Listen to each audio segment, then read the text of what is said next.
ಒಬ್ಬ ಪೊಲೀಸ್ ಅಧಿಕಾರಿ, ಒಬ್ಬ ಪೊಲೀಸ್ ಠಾಣಾಧಿಕಾರಿ ಅದನ್ನ ಮುಚ್ಚಿಟ್ಟು ಅದನ್ನ ಮರೆಮಾಚೋದಕ್ಕೋಸ್ಕರವಾಗಿ ಆ ಮಗುವಿನ ಮೇಲೆ ನೀನು ನಾನು ಹೇಳ್ದಾಗ ಹೇಳ್ಬೇಕು, ಇಲ್ಲ ಅಂದ್ರೆ ನಿಮ್ಮ ತಾಯಿನ ಜೈಲಿಗೆ ಹಾಕ್ತೀನಿ, ನಿನ್ನನ್ನು ಅಷ್ಟೇನೆ ಬೇರೆ ರೀತಿ ತೊಂದರೆ ಕೊಡ್ತೀನಿ ಅಂತ ಎದುರಿಸಿ ಆ ಮಗುವಿಗೆ ಹಿಂಸೆಯನ್ನ ನೀಡಿ ಆ ಸುಳ್ಳು ಹೇಳಿಸಿ ರೆಕಾರ್ಡ್ ಮಾಡ್ಕೊಂಡಿರ್ತಕ್ಕಂಥದ್ದು. ಅಂದ್ರೆ ಆ ಮಗು ಎಷ್ಟು ವೇದನೆ ಪಟ್ಟಿದೆ ಅಂದ್ರೆ ನಮ್ಮ ಮಹಿಳಾ ಸಂಘಟನೆಗಳು ಎಲ್ಲರೂ ಮಾತಾಡಿದ್ದಾರೆ ಮಗು ಹತ್ರ. ಆ ಮಗುನ ತಾವು ಪರಿಶೀಲನೆ ಮಾಡುವಂತ ಒಬ್ಬ ಅಧಿಕಾರಿ, ಒಳ್ಳೆ ಅಧಿಕಾರಿ ಆ ಪರಿಶೀಲನೆ ಮಾಡಿದ್ರೆ ನಿಜವಾಗ್ಲೂ ಆ ಠಾಣಾಧಿಕಾರಿಗೆ ಯಾವ ಶಿಕ್ಷೆ ಕೊಡ್ಬೇಕು ಅನ್ನೋದನ್ನ ಊಹೆ ಮಾಡೋದಕ್ಕೆ ಸಾಧ್ಯ ಇಲ್ಲ. ಈ ವಿಚಾರವನ್ನ ನಮ್ಮ ಪೊಲೀಸ್ ಆಯುಕ್ತರಿಗೆ ನಾವು ಕೊಟ್ಟಿದ್ದೀವಿ ಈಗಾಗಲೇ. ಆದ್ರೆ ಅದು ಕೊಟ್ಟು ಎಷ್ಟನೇ ತಾರೀಕು 16ನೇ ತಾರೀಕು ನಾವು ಕೊಟ್ಟಿರ್ತಕ್ಕಂಥದ್ದು.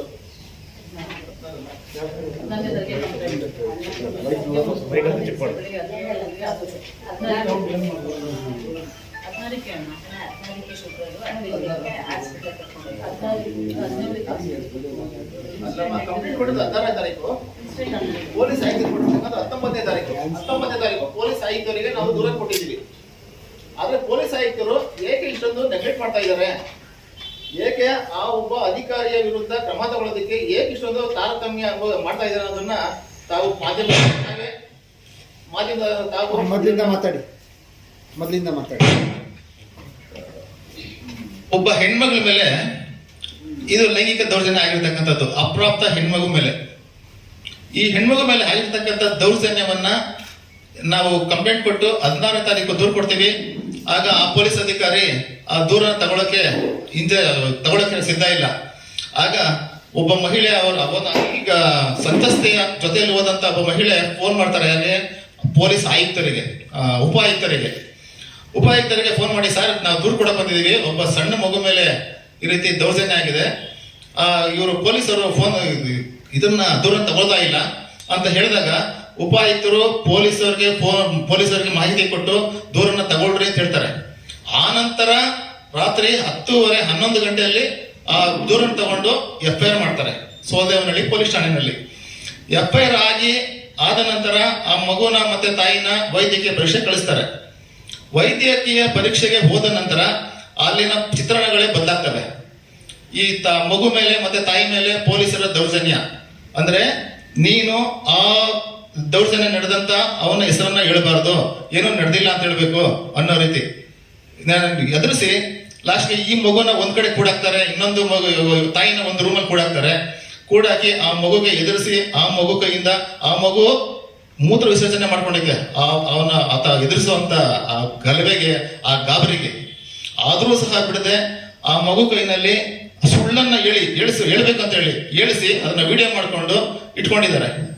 ಅಂದ್ರೆ ಏನಕ್ಕೋಸ್ಕರ ಈ ಒಬ್ಬ ಅಧಿಕಾರಿ ಈ ರೀತಿ ಮಾಡ್ತಾ ಇದ್ದಾನೆ ಅನ್ನೋದನ್ನ ದಯವಿಟ್ಟು ಮಾಧ್ಯಮದಾದಂತ ತಾವುಗಳು ಇದನ್ನ ಪೊಲೀಸ್ ಹಿರಿಯ ಅಧಿಕಾರಿಗಳ ಗಮನಕ್ಕೆ ತಗೊಂಡ್ಬಂದು ಆ ಅಧಿಕಾರಿಯ ವಿರುದ್ಧ ಶಿಸ್ತು ಕ್ರಮ ಜರುಗಿಸೋದಲ್ಲ, ಆತನಿಗೆ ಯಾವ ಶಿಕ್ಷೆ ಕೊಟ್ಟರು ತಪ್ಪೇನೆ. ಆದರೆ ಅದನ್ನ ಉನ್ನತ ಅಧಿಕಾರಿಗಳನ್ನ ತನಿಖೆ ಮಾಡಿಸುವಂತ ಜವಾಬ್ದಾರಿ, ಯಾಕಂದ್ರೆ ನಮ್ದು ಕೈ ಮೀರೋಗಿದೆ. ನಾವು ಎಲ್ಲಾ ಸಂಬಂಧಪಟ್ಟ ಇಲಾಖೆಗೂ ಕಂಪ್ಲೇಂಟ್ ಕೊಟ್ಟಿದ್ದೀವಿ, ನಾವು ದೂರನ್ನ ಕೊಟ್ಟಿದ್ದೀವಿ, ಪೊಲೀಸ್ ಮಹಾನಿರ್ದೇಶಕರು ಕೊಟ್ಟಿದ್ದೀವಿ, ಪೊಲೀಸ್ ಆಯುಕ್ತರು ಕೊಟ್ಟಿದ್ದೀವಿ, ಪೊಲೀಸ್ ದೂರುಗಳ ಪ್ರಾಧಿಕಾರಿ ಕೊಟ್ಟಿದ್ದೀವಿ. ಹಾಗೆ ಮಹಿಳಾ ಸೋಲದೇವನಹಳ್ಳಿ ಪೊಲೀಸ್ ಠಾಣೆ, ಮತ್ಕೂರು ಅಂತ ಊರು ಗ್ರಾಮ. ಹಾಗೆ ಮುಂದಿನ 1-2 ವಿಷಯಗಳನ್ನ ನಮ್ಮ ಮಹಿಳಾ ಸಂಘಟನೆಯ ಪದಾಧಿಕಾರಿಗಳು ಇವರೆಲ್ಲರೂ ಮಾತಾಡ್ತಾರೆ.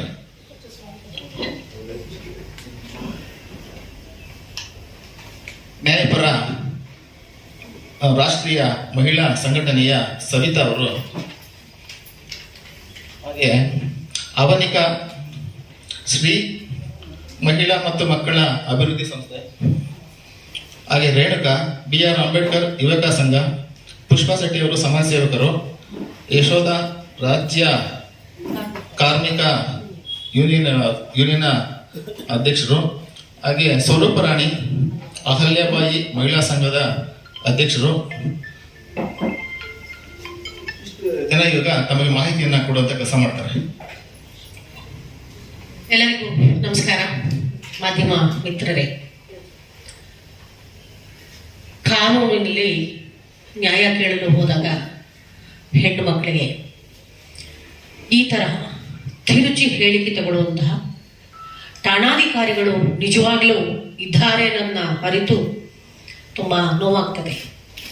ಅಪ್ರಾಪ್ತ ಬಾಲಕಿಗೆ ಲೈಂಗಿಕ ದೌರ್ಜನ್ಯವನ್ನು ಎಸಗಿದಂತಹ ಒಬ್ಬ ಆರೋಪಿಯ ಪರ ನಿಂತಿರುವಂತಹ ಈ ಸೋಲದೇವನಹಳ್ಳಿ ಪೊಲೀಸ್ ಠಾಣೆಯ ರಘು ಹಾಗೂ ASI ಶ್ರೀನಿವಾಸಯ್ಯನವರ ವಿರುದ್ಧ ಸರ್ಕಾರ ಆದಷ್ಟು ಬೇಗ ಸೂಕ್ತವಾದ ತನಿಖೆಯನ್ನು ಮಾಡಿ. ಏಕೆಂದ್ರೆ ಮಕ್ಕಳು ದೇವರ ಸಮಾನ.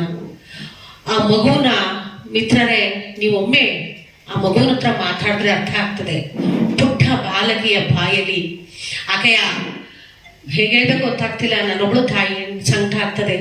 ಆ ಮರ್ಮಾಂಗಕ್ಕೆ ಬೆರಳಿಟ್ಟು ಎಷ್ಟು ಚಿತ್ರಹಿಂಸೆಯನ್ನ ಕೊಟ್ಟಿದ್ದಾನೆ ಆ ಕಾಮುಕ.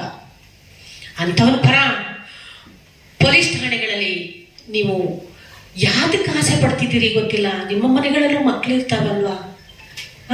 ಯಾರು ಮುಂದಿನ ಈ ಹೆಣ್ಣು ಸಂತತಿಯನ್ನ ಕಾಪಾಡೋರು ಯಾರು? ನೀವು, ನಾವು, ಎಲ್ಲರೂ ಈ ಸಮಾಜದಲ್ಲಿರುವ ಪ್ರತಿಯೊಬ್ಬ ಮನುಷ್ಯನೂ ಕೂಡ ಕಾಪಾಡಬೇಕಾಗ್ತದೆ ನಮ್ಮ ಹೆಣ್ಣು ಮಕ್ಕಳನ್ನ. ಅನೇಕ ಬಾರಿ ನಾವು ಅತ್ಯಾಚಾರದ ವಿರುದ್ಧ ಧ್ವನಿ ಎತ್ತಿದಾಗ ನಮ್ಮಗಳ ಮೇಲೆ ಕೇಸ್ ಹಾಕುವಂಥದ್ದು, ನಮ್ಮ ಬಾಯಿ ಮುಚ್ಚಿಸುವಂಥದ್ದು, ಹೋರಾಟಗಾರನ ಬಂಧನ ಮಾಡುವಂಥ ಕೆಲಸ ಎಲ್ಲ ಕಡೆ ನಡೀತಿದೆ. ಮಾನವೀಯತೆಗಾಗಿ ನಾವೆಲ್ಲರೂ ಬದುಕೋಣ ಸ್ನೇಹಿತರೆ. ಈ ಒಂದು ಕರುಳು ಕಿವುಚುವಂತಹ ಘಟನೆನ ಮಗು ಮುಂದೆ ನಾವು ಹೇಳುವಾಗ ಆ ಬಾಯಿಗೆ ಬಾಯಿ ಕೊಟ್ಟು ಏನಂತಾರೆ, ಲಿಪ್ ಕಿಸ್ ಕೊಡ್ತಾನಂತೆ. ಅವನು ಕೈ ಕಾಲನ್ನ ಹಿಡ್ಕೊಂತಾನಂತೆ. ಹಿಂಗೆ ಗಟ್ಟಿಯಾಗಿ ಕೈ ಕಾಲನ್ನ ಹಿಡ್ಕೊಂಡು ಮಗುನ ಬಾಯಿಗೆ ಕೊಡ್ತಾನಂತೆ. ಆ ಅಪ್ರಾಪ್ತ ಬಾಲಕಿ 9 ವರ್ಷ ಉಳ್ಳ ಬಾಲಕಿ ಹೇಗಾದ್ರೂ ತಪ್ಪಿಸ್ಕೊಂಡಿರಬಹುದು, ಎಷ್ಟು ನರಕವನ್ನ ಪಟ್ಟಿರಬಹುದು. ಏನ್ ಮಾಡೋದು? ಹೊಟ್ಟೆಪಾಡಿಗಾಗಿ ಬಂದಂತಹ ಬಳ್ಳಾರಿಯಿಂದ ಬೆಂಗಳೂರಿಗೆ ಅನ್ನವನ್ನು ಅರಸ್ಕೊಂಡು ಬಂದಂತಹ ಆ ಒಂದು ಕುಟುಂಬಕ್ಕೆ ಆಗಿರುವ ಅನ್ಯಾಯವನ್ನ ಭರಿಸುವವರು ಯಾರಿಗೊತ್ತು? ನಾವೆಲ್ಲರೂ ಕೂಡ ಮಾಧ್ಯಮ ಮಿತ್ರರು, ಸಂಘ ಸಂಸ್ಥೆಗಳು, ಪ್ರತಿಯೊಬ್ಬರು ಕೂಡ ಬೆಂಬಲಕ್ಕೆ ನಿಲ್ಲಬೇಕು. ಸರ್ಕಾರ ಇತ್ತ ಗಮನ ಹರಿಸಬೇಕಾಗ್ತದೆ. ಆದಷ್ಟು ಬೇಗ ಈ ಠಾಣಾಧಿಕಾರಿಗಳನ್ನ ಅಮಾನತ್ ಮಾಡಬೇಕಾಗ್ತದೆ. ಬೇಕಾಗಿಲ್ಲ ರೀ, ಹೆಣ್ಣನ್ನ ರಕ್ಷಣೆ ಮಾಡುವ ನಾಡಲ್ಲಿ ಈ ಅಧಿಕಾರಿಗಳು ಇರ್ಲಿಕ್ಕೆ ಲಾಯಕ್ಕಿಲ್ಲ ಅಂತ ನಾನು ನೇರವಾಗಿ ಹೇಳ್ತಾ ಇದ್ದೀನಿ. ಸರ್ಕಾರಕ್ಕೆ ಮನವಿ ಮಾಡ್ತೀನಿ, ಆದಷ್ಟು ಬೇಗ ಅಮಾನತ್ ಆಗ್ಬೇಕು. ಯಾರೀಗನು ಅಪ್ರಾಪ್ತ ಬಾಲಕಿಗೆ ಮತ್ತೆ ಆ ತಾಯಿಯನ್ನು ಕೂಡ ಅವನು ಲೈಂಗಿಕವಾಗಿ ಬಳಸ್ಕೊಂಡಿರುವಂತದ್ದು, ಆ ತಾಯಿ ಹತ್ರನೂ ಸಹ ಹಣ ಪಡ್ಕೊಂತೀವಿ ಇರುವಂಥದ್ದು. ಹುಲಿ ಮಾಡಕ್ ಬಂದವಳಿಗೆ ಆಸೆ ತೋರಿಸಿ, ಆಮಿಷ ತೋರಿಸಿ, ನಾನು ನಿನಗೆ ಸಪೋರ್ಟ್ ಆಗಿ ಇರ್ತೀನಿ ಅಂತ ನಂಬಿಸಿ, ಆಗ ಇಲ್ಲದ ಸಮಯದಲ್ಲಿ ಮಕ್ಕಳಿಗೆ ತಿಂಡಿ ತಿನಿಸುಗಳನ್ನು ಕೊಟ್ಟು, ಈ ಒಂದು 2 ಹೆಣ್ಣು ಮಕ್ಕಳಿದ್ದಾರೆ ಆ ತಾಯಿಗೆ, ಪುಟ್ಟ ಮಕ್ಕಳು, ತಂದೆ ಇಲ್ಲ, ಸಿಂಗಲ್ ಪೇರೆಂಟ್ ಆಗಿರ್ತಾಳೆ ತಾಯಿ. ಇಂಥ ಅವಕಾಶಗಳನ್ನ ದುರ್ಬಳಕೆ ಮಾಡ್ಕೊಳ್ತಿರುವಂತಹ ಪಾಪಿಗಳಿಗೆ ಸರಿಯಾದ ಶಿಕ್ಷೆ ಆಗಬೇಕು. ಇಂಥವ್ರನ್ನೆಲ್ಲ ಗಲ್ಲಿಗೇರಿಸಬೇಕು ಅನ್ನೋದೇ ನಮ್ಮೆಲ್ಲರಲ್ಲೂ ಕೂಡ. ಆದಷ್ಟು ಬೇಗ ನ್ಯಾಯ ಸಿಗ್ಲಿಲ್ಲ ಅಂದ್ರೆ ಒಂದು ಉಗ್ರವಾದ ಪ್ರತಿಭಟನೆ ಈ ನಾಡಿನ ಎಲ್ಲರೂ ಕೂಡ ಒಗ್ಗೂಡಿ, ಎಲ್ಲ ಸಂಘ ಸಂಸ್ಥೆಗಳು, ಒಕ್ಕೂಟಗಳು, ಪ್ರತಿಯೊಬ್ಬರು ಕೂಡ ಒಂದು ಉಗ್ರವಾದ ಒಂದು ಹೋರಾಟವನ್ನ ನಾವು ಮಾಡಬೇಕಾಗ್ತದೆ. ಏನು 28ನೇ ತಾರೀಕು ಸೋಲದೇವನಿ ಪೊಲೀಸ್ ಠಾಣೆಯಿಂದ ಅಪ್ ಟು DC ಕಚೇರಿಯವರೆಗೂ ಕಾಲ್ನಡಿಗೆ ಜಾಥಾದಲ್ಲಿ ಎಲ್ಲರನ್ನು, ಈ ರಾಜ್ಯದ ಎಲ್ಲರನ್ನು ಗಮನ ಸೆಳೆಯುವಂತ ಕೆಲಸವನ್ನ ನಾವೆಲ್ಲ ಮಹಿಳಾಮಣಿಗಳು ಎಲ್ಲರೂ ಕೂಡ ಹೋರಾಟಗಾರರು ಯಾರ್ಯಾರು ಇದೀರೋ ನಮ್ಮ ನಾಡಲ್ಲಿ ಹೆಣ್ಣಿಗೆ ಗೌರವ ಕೊಡುವಂಥವ್ರು ಪ್ರತಿಯೊಬ್ಬರು ಸೇರಿ ಪ್ರತಿಭಟಿಸ್ತೀವಿ ನ್ಯಾಯಕ್ಕಾಗಿ ನಾವು ಅಂತ ಈ ಸಮಯದಲ್ಲಿ ಹೇಳಲಿಕ್ಕೆ ಇಷ್ಟಪಡ್ತೇನೆ. ಧನ್ಯವಾದಗಳು. ನನ್ನ ಹೆಸರು ರೇಣುಕಾ, ಡಾಕ್ಟರ್ BR ಅಂಬೇಡ್ಕರ್ ಯುವಕರ ಸಂಘ ಆನೇಕಲ್ಲು. ಈಗ ಇಲ್ಲಿ ನಡೆದಿರಂತ ಘಟನೆ ಪ್ರತಿನಿತ್ಯ ನಮ್ಮ ದಲಿತರ ಮೇಲೆ ನಡೀತಾನೆ ಇದೆ. ಈ ನಡೀತಾ ಇರೋಂಥ ವಿಚಾರ ಮಾಧ್ಯಮದವ್ರಿಗೂ ಬಂದಿದ್ರು ಇದನ್ನ ಪ್ರಚಾರ ಮಾಡಲ್ಲ. ಇದನ್ನ ಪ್ರಚಾರ ಮಾಡಿ ನಮ್ಮನ್ನು ಕಾಯ್ಬೇಕಂತ ಠಾಣಾಧಿಕಾರಿಗಳೇ, ನಾವು ಕಂಪ್ಲೇಂಟ್ ಅಂತೇಳಿ ತೆಗೆದುಕೊಂಡು ಹೋದಾಗ ಠಾಣಾಧಿಕಾರಿಗಳು ನಮ್ಮನ್ನೇ ಎದುರಿಸ್ತಾರೆ. ಇಲ್ಲಿ ವ್ಯವಸ್ಥೆ ಸರಿ ಇಲ್ವಾ? ಸರ್ಕಾರ ಸರಿ ಇಲ್ವಾ? ಯಾರ ಹತ್ರ ನಮ್ಮ ದೂರನ್ನು ಹೇಳ್ಬೇಕು? ಒಂದು ಹೆಣ್ಣು ಎಲ್ಲಿ ಗುಲ್ಬರ್ಗ, ರಾಯಚೂರಿಂದ ಬಂದು ಗಂಡ ಇಲ್ಲದ ಒಂದು ಜೀವನ ನಡೆಸ್ತಾ ಇರೋಂಥ ಜಾಗದಲ್ಲಿ ನನಗೊಂದು ಜೀವನ ಕೊಡ್ತೀನಿ ಅಂತ ಒಬ್ಬ ಅನಂತ್ ಕುಮಾರ್ ಕಾಮುಕ ಬರ್ತಾನೆ. ಹೆಣ್ಣು ಅಬಲೆ ಅಲ್ವಾ? ಯಾರು ಗಂಡಿಲ್ದೇ ಇರೋಂಥ ಜಾಗದಲ್ಲಿ ನನಗೇನೋ ಒಂದು ಜೀವನ ಕೊಡ್ತಾನೆ, ಆ ಮಕ್ಕಳಿಗೆ ಒಂದು ಸಹಾಯ ಆಗುತ್ತೆ ಅಂತೇಳಿ ಆ ಹೆಣ್ಣು ಜಾರ್ತಾರೆ. ಆ ಹೆಣ್ಣಿನ ಒಂದು ಜಾರತ ಒಂದು ಇದನ್ನೇ ಅವರು ಮುಂದೆ ಇಟ್ಕೊಂಡು ಆ ಚಿಕ್ಕ 2 ಹೆಣ್ಣು ಮಕ್ಕಳು, ಒಂದು 9 ವರ್ಷದ ಒಂದು ಹೆಣ್ಣು ಹುಡುಗಿ, 12 ವರ್ಷದ ಒಂದು ಹೆಣ್ಣು ಹುಡುಗಿ, ತಾಯಿನೂ ಮೇಲೆ ಕಾಮುಕ ಅತ್ಯಾಚಾರ ಎಸಗಿ ತನ್ನ ಇಬ್ಬರು ಹೆಣ್ಣು ಮಕ್ಕಳ ಮೇಲೇನೂ ಅತ್ಯಾಚಾರ ಜರುಗಿಸ್ತಾನೆ. ಅಪ್ತಾಯಕ ಬಾಲಕಿಯ ಹುಡುಗಿ, ಆ ಹುಡುಗಿ ನೋವು ಎಷ್ಟಾಗಿರ್ಬೋದು ಅಂತೇಳಿ ಈ ಮುಖಾಂತರ ಹೇಳ್ತೀವಿ ಕೇಳಿ ವರದಿಗಾರರೇ. ಇಲ್ಲೇನಾಗಿದೆ, ಒಂದು ಹುಡುಗಿದ ಕಂಪ್ಲೇಂಟು ಮಾತ್ರ ತಾಯಿದ ಇದ್ರಲ್ಲಿದೆ. ಇನ್ನೊಂದು ಹುಡುಗಿ 11 ವರ್ಷದ ಹುಡುಗಿ ಅವ್ರ ತಾಯಿ ಹತ್ರನೂ ಬಾಯಿ ಬಿಡ್ಲಿಲ್ಲ. ಅಲ್ಲಿ ಬಂದಿರಂತ ಮಹಿಳೆಯವ್ರ ಮೇಲೆ ಅವ್ರ ಹತ್ರನೂ ಬಾಯಿ ಬಿಡ್ಲಿಲ್ಲ. ನಾನು ಈಗ ನಮ್ಮ ಗೋವಿಂದರಾಜಣ್ಣ ಅವರು ನಮ್ಮನ್ನ ಈ ತರ ಒಂದು ಹೆಣ್ಣು ಮಗಳ ಮೇಲೆ ಈ ತರ ಆಗಿದೆ, ನೀವು ದಯವಿಟ್ಟು ಬರಬೇಕು ಅಂತ ಹೇಳಿದ್ರು. ಹಾಗಾಗಿ ನಾವು ಆನೇಕಲ್ಲಿಂದ 8 ಗಂಟೆಗೆ ಬಿಟ್ಟು ಇಲ್ಲಿ ಬರೋಷ್ಟರಲ್ಲಿ 10:30 ಸಮಯ ಆಯ್ತು. ಆ 2 ಮಕ್ಕಳನ್ನು ಮತ್ತೆ ಅವರ ತಾಯಿನ ಮಾತಾಡಿಸ್ದೆ. ಆ ಒಂದು ಹುಡುಗಿ ಮಾತ್ರ ಹೇಳಿತು, ಇನ್ನೊಂದು ಹುಡುಗಿ ಹೇಳಲಿಲ್ಲ. ಆ ಹುಡುಗಿನ ಇದೇ ಕ್ಲಬ್ ನಮ್ಮ ಮುಂದೆ ಕರೆದುಕೊಂಡು ಒಂದು ಸೈಡ್ಗೆ ನಾನೇ ಮಾತಾಡಿದೆ. ಏನಾಗಿದೆ ಹೇಳೋದ, ತಾಯಿ ಹತ್ಕೊಂಡ್ರು. ಈ ಹುಡುಗಿ ಮೇಲೇನೋ ಆಗಿದೆ, ಈ ಹುಡುಗಿ ಬಾಯಿ ಬಿಡ್ತಾ ಇಲ್ಲ. ಬಾಯಿ ಬಿಟ್ರೆ ನಿನ್ನನ್ನು ಸಾಯಿಸ್ತೀನಿ, ನಿನ್ನ ಮಮ್ಮನ ಜೈಲಿಗೆ ಹಾಕ್ತೀನಿ, ನಿಮ್ಮನ್ನ ಯಾರನ್ನೂ ಬಿಡಲ್ಲ ಅಂತೇಳಿ ಎದುರಿಸಿದಾನೆ. ಆ ಹುಡುಗಿ ನನ್ನ ಮಗಳಾಗಿನೂ ಬಿಡ್ತಾ ಇಲ್ಲ ಬಾಯಿ ಅಂತ ಹೇಳಿದ್ಲು. ನಾನು ಹೋಗಿ ಒಂದು ಸೈಡ್ಗೆ ಕರ್ಕೊಂಡು ಹೋಗಿ ಮಾತಾಡಿದೆ. ಏನಾಗಿದೆ ಹೇಳು, ನಾವೆಲ್ಲ ಇದೀವಿ ನಿಮ್ ಜೊತೆ, ಭಯ ಪಡಬಾರ್ದು ಹೇಳಿ ಅಂದಾಗ ಆ ಹುಡುಗಿ ಹೌದು ನನ್ನ ಮೇಲೇನೂ ಆಗಿದೆ ಅಂತೇಳಿ 2ನೇ ಹುಡುಗಿನೂ ಹೇಳಿದೆ.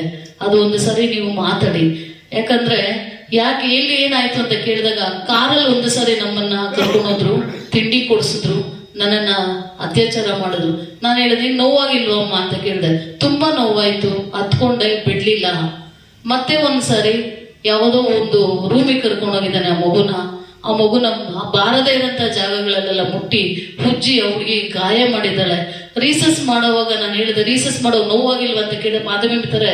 ಇದು ನಮ್ಮ ಎಲ್ಲ ಮಾನಗಳ ಬಿಟ್ಟು ಇದನ್ನ ನಾವು ಮಾತಾಡ್ತಾ ಇದೀವಿ. ದಯವಿಟ್ಟು ಇದು ಅಧಿಕಾರಿಗಳಿಗೆ, ತನ್ನ ಮನೆಗಳಲ್ಲಿ ಎಲ್ಲಾ ಮನೆಗಳಲ್ಲೂ ಹೆಣ್ಣು ಮಕ್ಕಳಿದಾವೆ, ಎಲ್ಲಾರು ತನ್ನ ತಾಯಿ ಹೊಟ್ಟೆಲೆ ಹುಟ್ಟಿ ಬಂದಿರೋಂಥರ ನಾವೆಲ್ಲರೂ ಆ ತಾಯಿಗೆ ಒಂದು ಗೌರವ ಕೊಡುವಂತ ಠಾಣೆ ಸ್ಟೇಷನ್ಗೆ ಹೋದ್ರೆ ಇಲ್ದೆ ಅಲ್ದೆ ಸಲ್ದೆ ಅವ್ರನ್ನ ಮಾತಾಡಿಸಿ ಆ ಹುಡುಗಿ ಹತ್ರ ಹೋಗಿ ಠಾಣಾ ಅಧಿಕಾರಿಗಳ ಹತ್ರ ಹೇಳ್ತಾರೆ, ನೀನೊಂದು ಫಿಗರಾ, ನಿನ್ನನ್ನು ಯಾರು ಮೂಸ್ ನೋಡ್ತಾರೆ ಅಂತೇಳಿ ಠಾಣಾಧಿಕಾರಿ ರಘು ಅವ್ರು ಮಾತಾಡ್ತಾರಲ್ಲ, ಅವ್ರ ಹೆಂಡತಿ ಫಿಗರ, ಅವ್ರ ಅಮ್ಮ ಫಿಗರ. ಹಾಗಾದ್ರೆ ಅವ್ರ ಫಿಗರ್ ಅಲ್ಲ ಅಂದ್ಮೇಲೆ ಅವ್ರ ತಾಯಿ ಅವ್ರ ಮನೆ ಹತ್ರನೂ ಹೋಗ್ಬೇಕು ಅಂತ ಅನ್ಸುತ್ತೆ.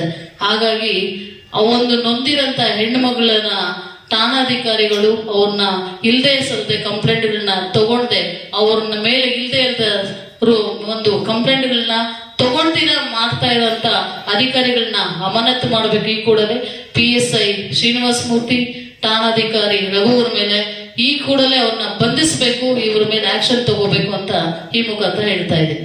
ಜೈ ಭೀಮ್. ಈಗಲೂ ಮಾಡೋದು